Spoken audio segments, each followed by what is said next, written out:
ಎಲ್ಲ 3SK ವೀಕ್ಷಕರಿಗೂ ಕೂಡ ನನ್ನ ನಮಸ್ಕಾರಗಳು. ಇಂದಿನ ವಿಡಿಯೋದಲ್ಲಿ ನಾವು ದ್ವಿತೀಯ PUC ವಿದ್ಯಾರ್ಥಿಗಳ ಫಸ್ಟ್ ಟೆಸ್ಟಿಗೆ ಇರುವಂತಹ ಚಾಪ್ಟರ್ಸ್ಗಳಲ್ಲಿ ಇಂಪಾರ್ಟೆಂಟ್ ಕ್ವಶನ್ಸ್ಗಳನ್ನು ನೋಡುವ. ಸೊ ನಿಮಗೆ ಎಷ್ಟು ಚಾಪ್ಟರ್ಸ್ಗಳು ಎಕ್ಸಾಮಿಗೆ ಇದೆ ಎಂಬುದನ್ನು ನಾನು ಮೊದಲು ಹೇಳ್ತೇನೆ. ಮೊದಲು ಫಸ್ಟ್ ಚಾಪ್ಟರ್ ಭಾರತದ ಇತಿಹಾಸದ ಮೇಲೆ ಭೂಗೋಳದ ಪ್ರಭಾವ ಚಾಪ್ಟರ್ 1.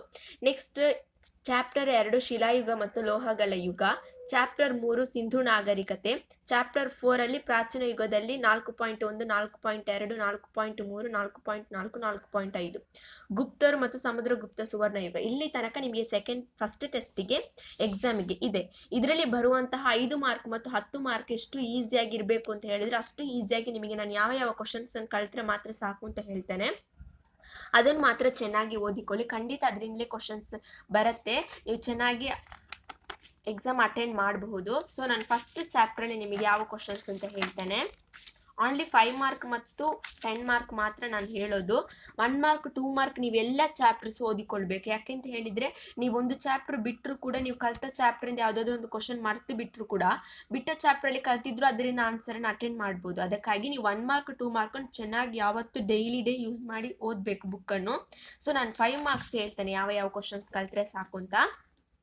ನೋಡಿ, ಇಲ್ಲಿ ಇರತ್ತೆ, ಈ ಕೆಳಗಿನ ಪ್ರತಿಯೊಂದು ಪ್ರಶ್ನೆಗಳಿಗೂ 15ರಿಂದ 20 ವಾಕ್ಯಗಳಲ್ಲಿ ಉತ್ತರಿಸಿ ಅಂತ ಇದೆ ಅಲ್ವಾ. ಅದರಲ್ಲಿ ಫಸ್ಟ್ ಕ್ವಶನ್ ಅನ್ನು ನೀವು ಕಲ್ತ್ಕೊಳ್ಬೇಕು. ಭಾರತದ ಇತಿಹಾಸದ ಮೇಲೆ ಭೂಗೋಳದ ಪ್ರಭಾವವನ್ನು ಸಂಕ್ಷಿಪ್ತವಾಗಿ ವಿವರಿಸಿ. ಸೆಕೆಂಡ್ ಕ್ವಶನ್, ಭಾರತದ ಇತಿಹಾಸದ ವಿಶಿಷ್ಟ ಲಕ್ಷಣಗಳನ್ನು ವಿವರಿಸಿ. ಕ್ವಶನ್ ನಂಬರ್ 3, ವೈದ್ಯತೆಯಲ್ಲಿ ಏಕತೆ ಭಾರತದ ಪ್ರಮುಖ ಲಕ್ಷಣ ವಿವರಿಸಿ. 3 ಕ್ವಶನ್ ಚೆನ್ನಾಗಿ ಓದ್ಕೊಳ್ಳಿ. 3ರಿಂದ ಯಾವ್ದಾದ್ರು ಒಂದು ಖಂಡಿತ ಬಂದೇ ಬರ್ತದೆ. ಮತ್ತೆ ಸೆಕೆಂಡ್ ಚಾಪ್ಟರಲ್ಲಿ ಲಾಂಗ್ ಆನ್ಸರ್ ಇಲ್ಲ, ಓನ್ಲಿ 1 ಮಾರ್ಕ್ 2 ಮಾರ್ಕ್ ಮಾತ್ರ. ಇದನ್ನು ಚೆನ್ನಾಗಿ ರೆಫರ್ ಮಾಡಿ. ನೆಕ್ಸ್ಟ್ ಸಿಂಧು ನಾಗರಿಕತೆ ಚಾಪ್ಟರ್ 3, ಇದರಲ್ಲಿ 10 ಮಾರ್ಕ್ ಮತ್ತು 5 ಮಾರ್ಕ್ಸ್ ಇದೆ. ಸೊ ಇದರಲ್ಲಿ 1 ಮಾರ್ಕ್ 2 ಮಾರ್ಕ್ ಎಲ್ಲ ನೀವು ಚೆನ್ನಾಗಿ ಓದಿಕೊಳ್ಬೇಕು. ಯಾಕಂತ ಹೇಳಿದರೆ 1 ಮಾರ್ಕ್ 2 ಮಾರ್ಕ್ ದೊಡ್ಡದಾಗಿ ಬರೀಲಿಕ್ಕಿಲ್ಲ answers. Only 10 sentence or 1 word 1 ಸೆಂಟೆನ್ಸಲ್ಲೇ ಬರೀಲಿಕ್ಕಿರೋದು. ಸೊ ನೋಡಿ, 5 ಮಾರ್ಕಿನ ಕ್ವಶನ್ಸ್ ಎಲ್ಲ 15ರಿಂದ 20 ವಾಕ್ಯಗಳಲ್ಲಿ ಉತ್ತರಿಸಿ. ಸಿಂಧು ನಾಗರಿಕತೆ ನಗರ ಯೋಜನೆಯನ್ನು ಮಾತ್ರ ಓದಿಕೊಳ್ಳಿ, ಆಯ್ತಾ. ನಾನು ರೌಂಡ್ ಸಿಂಬಲ್ ಮಾಡಿದ್ದೇನಲ್ಲ ಅದನ್ನು ಮಾತ್ರ ನೋಡಿ. ಸಿಂಧು ನಾಗರಿಕತೆ ನಗರ ಯೋಜನೆಯನ್ನು ವಿವರಿಸಿ ಅಂತ ಓದಿ. 10 ಮಾರ್ಕ್ಸ್ ನಾನು ನಿಮಗೆ ನೆಕ್ಸ್ಟ್ ಹೇಳ್ತೇನೆ. ಈಗ 5 ಮಾರ್ಕ್ಸ್ ಮಾತ್ರ ನಾನು ಟಿಕ್ ಹಾಕ್ಕೊಂಡು ಹೋಗ್ತಿದ್ದೇನೆ. ನೆಕ್ಸ್ಟ್ ಚಾಪ್ಟರ್ 4 ಅಲ್ಲಿ ನೀವು 5 ಮಾರ್ಕ್ಸ್ ಯಾವುದು ಓದಬೇಡಿ, 1 ಮಾರ್ಕ್ 2 ಮಾರ್ಕ್ ಮಾತ್ರ ಓದಿ. ಮತ್ತು 4.2ರಲ್ಲಿ ನೀವು ಹೊಸ ಧರ್ಮಗಳ ಉದಯಕ್ಕೆ ಕಾರಣವಾದ ಅಂಶಗಳು ಮಾತ್ರ ಓದಿ. ಮತ್ತು 1 ಮಾರ್ಕ್ 2 ಮಾರ್ಕ್ ನೀವು ಅಟೆಂಡ್ ಮಾಡಬೇಕು, ಎಲ್ಲ ಕ್ವಶನ್ಸ್ ಓದಬೇಕು. ನೆಕ್ಸ್ಟ್ ಈ ಪಾಠದಲ್ಲಿ 4.3ರಲ್ಲಿ ನೀವು ಚಂದ್ರಗುಪ್ತ ಮೌರ್ಯನ ಸಾಧನೆಗಳ ಬಗ್ಗೆ ಬರೆಯಿರಿ. ಬೌದ್ಧ ಧರ್ಮದ ಪ್ರಸಾರಕ್ಕೆ ಅಶೋಕನು ಕೈಗೊಂಡ ಕ್ರಮಗಳು ಯಾವುವು, ಮೌರ್ಯರ ಆಡಳಿತವನ್ನು ವಿವರಿಸಿ. ಇಷ್ಟು ಕ್ವಶನ್ ಓದಬೇಕು ನೀವು, 3 ಕ್ವಶನ್ ಓದಬೇಕು. ಮತ್ತು ಕುಶಾನರಲ್ಲಿ ಈಸಿ ಇದೆ, 2 ಕ್ವಶನ್ಸ್ ಇರೋದ್ರಲ್ಲಿ ನೀವು ಒಂದೇ ಓದಿದ್ರೆ ಸಾಕು. ಗಾಂಧಾರ ಕಲಾಶೈಲಿ ಪ್ರಮುಖ ಲಕ್ಷಣಗಳು. ನೆಕ್ಸ್ಟ್ ಗುಪ್ತರಲ್ಲಿ ಬೇಡ ಯಾವುದು ಓದುವುದು, ಗುಪ್ತರಲ್ಲಿ ಓದುವುದು ಬೇಡ.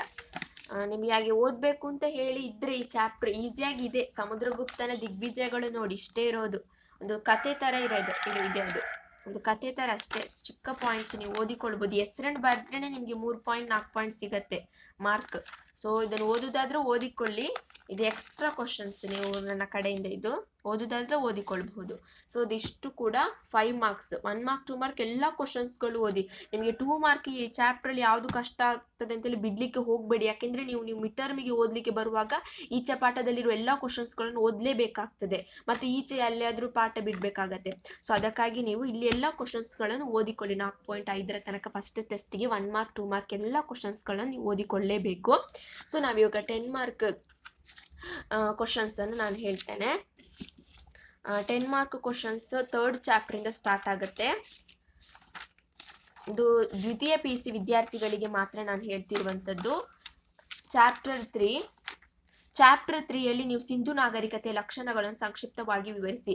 ಈ ಎಕ್ಸಾಮಿಗೆ ಇರಲಿಕ್ಕೆ ಒಟ್ಟು 4 ಕ್ವಶನ್ ಇದೆ. 10 ಮಾರ್ಕಿನ 4 ಕ್ವಶನ್ಸ್ ಇದೆ. ಸೊ ಅದರಲ್ಲಿ ನೀವು 3 ಕ್ವಶನ್ ಓದಿಕೊಳ್ಳಲೇಬೇಕು. ಯಾಕೆ ಅಂತ ನಾನು ಹೇಳ್ತೇನೆ. ಒಂದು, ಸಿಂಧು ನಾಗರಿಕತೆ ಲಕ್ಷಣಗಳನ್ನು ನೀವು ಚೆನ್ನಾಗಿ ಓದಿಕೊಳ್ಬೇಕು. ನೆಕ್ಸ್ಟ್ ಬಂದು ಬುದ್ಧನ ಜೀವನ ಮತ್ತು ಬೋಧನೆಗಳನ್ನು ನೀವು ಓದಿಕೊಳ್ಳಲೇಬೇಕು. ಇದೆಲ್ಲ ಕತೆ ಥರ, ನೀವು ಚೆನ್ನಾಗಿ 1-2 ಸಲ ಓದಿಕೊಂಡ್ರು ನಿಮಗೆ ನೆನಪಾಗುತ್ತೆ, ನೀವು ಓನ್ ಆಗಿ ಬರೀಲಿಕ್ಕೆ ಸಾಧ್ಯತೆ ಇದೆ. ಸೊ ನೆಕ್ಸ್ಟ್ ಇದರಲ್ಲಿ ಅಶೋಕನ ಜೀವನ ಮತ್ತು ಸಾಧನೆಗಳನ್ನು ವಿವರಿಸಿ. ನಾನು ಅಶೋಕನ ಜೀವನ ಮತ್ತು ಸಾಧನೆಗಳನ್ನು ವಿವರಿಸಿಗೆ ನಿಮಗೆ ಈಸಿಯೆಸ್ಟ್ ಆಗಿ ನೀವು ಮಾರ್ಕ್ ತಗೊಳ್ಳಿಕ್ಕೆ 10 ಮಾರ್ಕಿಗೆ ಅಲ್ಲಿ ಕೊಟ್ಟಷ್ಟು ಆಗುವುದಿಲ್ಲ. ಇಲ್ಲಿ ಅಶೋಕನ ಮಹಾಶಯ, ಕಳಿಂಗ ಯುದ್ಧ, ಅಶೋಕನ ಶಿಲಾಶಾಸನಗಳು, ಕರ್ನಾಟಕದಲ್ಲಿನ ಶಿಲಾಶಾಸನಗಳು, ಅವನ ಧರ್ಮ ಮತ್ತೆ ಅವನು ಕೈಗೊಂಡಿರುವಂತಹ ಕ್ರಮಗಳು, ಇದನ್ನೆಲ್ಲ ನೀವು ಓದಲೇಬೇಕು. ಅಶೋಕನ ಧರ್ಮಶ್ರೇಷ್ಠ ಕೊಡುಗೆ ನೀಡಿದ್ದಾನೆ. ಅವನ ಪ್ರಕಾರ ಧರ್ಮನಿಷ್ಠೆಯು ಈ ಕೆಳಕಂಡ ಗುಣಗಳನ್ನು ಹೊಂದಿರಬೇಕು ಅಂತೇಳಿ 5 ಗುಣಗಳನ್ನು ಬರಿಬೇಕು. ಇದನ್ನೆಲ್ಲ ನೀವು ಬರೆದ್ರೆ ನಿಮಗೆ ಖಂಡಿತ 10 ಮಾರ್ಕ್ ಖಂಡಿತ ಸಿಗತ್ತೆ. ನಾನು ಯಾಕೆ ಈ 3 ಕ್ವಶನ್ ಓದಬೇಕು ಅಂತ ಹೇಳಿದರೆ, 4ನೇ ಕ್ವಶನ್ ನೋಡಿ, ಗುಪ್ತರ ಪಾಠದಲ್ಲಿದೆ. ಗುಪ್ತರ ಕಾಲವನ್ನು ಭಾರತದಲ್ಲಿ ಸುವರ್ಣ ಯುಗ ಎಂದು ಏಕೆ ಕರೆಯುತ್ತಾರೆ ಅಂತ ಇಲ್ಲಿದೆ. ಅದಕ್ಕೆ ಆನ್ಸರ್ಸ್ ಅನ್ನು ನೀವು ಬರ್ಕೊಳ್ಬೋದು ನೋಟ್ಸಲ್ಲಿ, ಬಟ್ ಅದನ್ನು ನೆನಪಿಟ್ಕೊಳ್ಳಿಕ್ಕೆ ತುಂಬಾ ಕಷ್ಟ ಆಗತ್ತೆ. ಅದಕ್ಕೆ ಸಿಂಧು ನಾಗರಿಕತೆಯ ಲಕ್ಷಣಗಳನ್ನು ಕಲಿಬೇಕು, ಅಶೋಕನ ಜೀವನ ಮತ್ತು ಸಾಧನೆಗಳು, ಬುದ್ಧನ ಜೀವನ ಮತ್ತು ಸಾಧನೆಗಳು. ಇಷ್ಟ 3 ಕ್ವಶನ್ ನೀವು ಚೆನ್ನಾಗಿ ಓದಿಕೊಂಡ್ರೆ ನಿಮಗೆ ಮಿಡ್ ಟರ್ಮಿಗೂ ಈಸಿ ಆಗತ್ತೆ. ನೀವು ಮಿಡ್ ಟರ್ಮಿಗೂ ಕೂಡ ಈಚೆರೋ ಯಾವುದೇ 10 ಮಾರ್ಕನ್ನು ಕಲಿಯುವ ಅವಶ್ಯಕತೆ ಇಲ್ಲ. ಈ 3 ಕ್ವಶನ್ಸ್ ಅನ್ನು ನೀವು ಕಲ್ತ್ಕೊಂಡ್ರೆ ಸಾಕು, ಯಾವ್ದಾದ್ರು ಒಂದು ಖಂಡಿತ ಬಂದೇ ಬರುತ್ತೆ. ಸೊ ಇಲ್ಲಿ 10 ಮಾರ್ಕಿನ ಇಷ್ಟು ಕ್ವಶನ್ಸ್ ಮೋಸ್ಟ್ ಇಂಪಾರ್ಟೆಂಟ್. ನಿಮ್ಮ ಆನ್ಸರಲ್ಲೇ ಟೆಕ್ಸ್ಟ್ ಬುಕ್ಕಲ್ಲೇ ಇದೆ, ನೀವು ಟಿಕ್ ಹಾಕೊಂಡು ಕಲಿಬೋದು. ಖಂಡಿತವಾಗ್ಲೂ 40ಕ್ಕೆ 40 ಅಂಕ ಇಷ್ಟರಲ್ಲಿ ಪಡಿಬೋದು. ಮತ್ತು ಕಾಲಾನುಕ್ರಮ ಬೇಕಾದರೆ ನಾನು ನೆಕ್ಸ್ಟ್ ವಿಡಿಯೋದಲ್ಲಿ ಹೇಳ್ತೇನೆ ಎಷ್ಟು ಕಲ್ತ್ರೆ ಸಾಕು ಅಂತ. ಖಂಡಿತ ಅದರಿಂದಲೇ ಬರ್ತದೆ. ನಾವು ಕೂಡ ದೊಡ್ಡ ಎಕ್ಸಾಮಿಗೆ ಅದೇ ಕಾಲಾನುಕ್ರಮವನ್ನು ಕಲ್ತದ್ದು, ಅದರಿಂದಲೇ ಬಂದದ್ದು. ಸೊ ನಾನು ನೆಕ್ಸ್ಟ್ ನಿಮಗೆ ಹೇಳ್ತೇನೆ ಕಾಲಾನುಕ್ರಮಗಳು ಯಾವುದನ್ನೆಲ್ಲ ಬರಿಬೇಕು ಅಂತ ಹೇಳಿ. ಇವಾಗ ನೀವು 1 ಮಾರ್ಕ್ 2 ಮಾರ್ಕ್ 4.5 ತನಕ ಎಲ್ಲ ಕ್ವಶನ್ಸ್ಗಳನ್ನು ಓದಿ, 5 ಮಾರ್ಕ್ನ ಟಿಕ್ ಹಾಕಿಸಿದಷ್ಟು ಓದಿ, ಮತ್ತು 10 ಮಾರ್ಕ್ ಇದ್ದು 3 ಕ್ವಶನ್ ಓದಿ, ಯಾವುದು ಓದ್ಲಿಕ್ಕೆ ಹೋಗ್ಬೇಡಿ. 3 ಕ್ವಶನ್ ಚೆನ್ನಾಗಿ ರೆಫರ್ ಮಾಡಿ ಹೋಗಿ ಎಕ್ಸಾಮಿಗೆ ಬರೀರಿ. ಯಾಕೆ ಅಂತ ಹೇಳಿದ್ರೆ, ನೀವು 4 ಕ್ವಶನಲ್ಲಿ ನೀವು 2 ಕ್ವಶನ್ ಕಲ್ತ್ಕೊಂಡು ಹೋದ್ರೆ, ಸಿಂಧು ನಾಗರಿಕತೆ ಮತ್ತು ಬುದ್ಧ ಅಂತ ಕಲ್ತ್ಕೊಂಡು ಹೋದ್ರೆ, ಎಲ್ಲಾದ್ರಲ್ಲಿ ಅಶೋಕಂದು ಮತ್ತು ಭಾರತದ ಇತಿಹಾಸದಲ್ಲಿ ಸುವರ್ಣ ಯುಗ 2 ಕ್ವಶನ್ ಅನ್ನು ಕೊಡ್ಲಿಕ್ಕೆ ಸಾಧ್ಯತೆ ಇದೆ. ಒಂದು ವೇಳೆ ನೀವು 3 ಕಲ್ತ್ರು ಕೂಡ 1 ಕ್ವಶನ್ ಸುವರ್ಣ ಯುಗದ ಕ್ವಶನ್ ಕೇಳಿದ್ರೆ, ನೀವು ಈ ಉಳಿದ 3 ಕ್ವಶನ್ ಅಲ್ಲಿ ಯಾವ್ದಾದ್ರು ಒಂದು ಬಂದಿರುತ್ತಲ್ಲ, ಅದನ್ನು ಬರಿಬಹುದು. ಸೊ ಅದಕ್ಕಾಗಿ ಹೇಳುದು. ಸೊ ನಿಮಗೆ ಈ ವಿಡಿಯೋ ಇಷ್ಟ ಆದ್ರೆ ಲೈಕ್ ಮಾಡಿ, ಕಮೆಂಟ್ ಮಾಡಿ, ಮತ್ತೆ ಎಲ್ಲ ಸೆಕೆಂಡ್ PUC ವಿದ್ಯಾರ್ಥಿಗಳು ನಿಮ್ಮ ಜೊತೆ ಫ್ರೆಂಡ್ಸ್ಗಳಲ್ಲಿದ್ರೆ ಅವರಿಗೂ ಕೂಡ ಶೇರ್ ಮಾಡಿ, ಅವರಿಗೂ ಕೂಡ ಉಪಯೋಗ ಆಗ್ತದೆ ಅಂತ ಹೇಳುತ್ತಾ ಧನ್ಯವಾದಗಳು.